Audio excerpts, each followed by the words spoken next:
I left in 2004 and I got back in late 2006. And when I got back, the electronic music scene was almost non-existent. Corbin had his show on KXCI, and there was a few like little clubs that were doing stuff. I mean, this was the days of like Hard Five and some of the more like North on Fourth and things like that, like the more stabby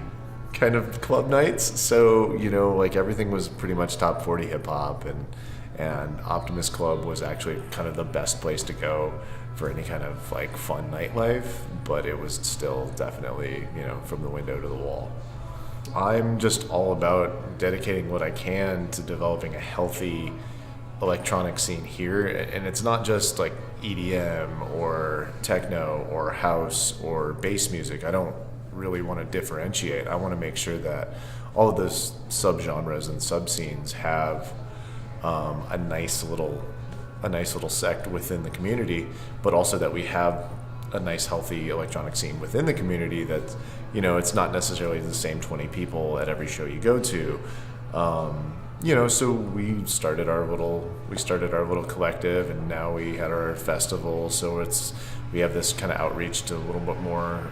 in terms of like West Coast artists and national artists, and we're starting to attract them to our little venue, our humble little venue here in town,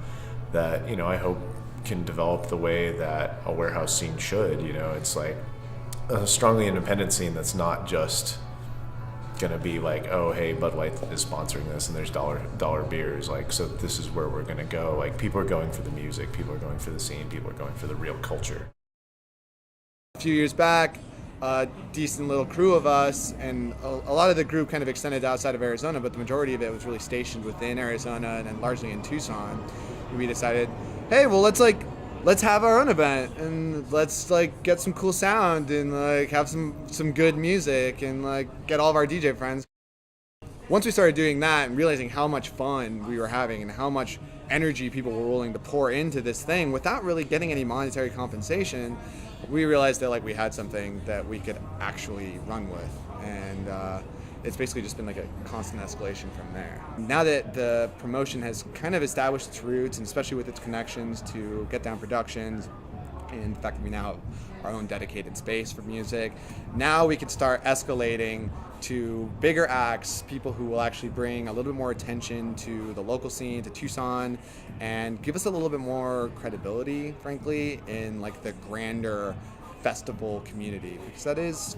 ultimately part of the puzzle of creating a scene and an event that is well attended, that can grow, but can grow with bringing people who really want to be there rather than just like, oh, it's just another party.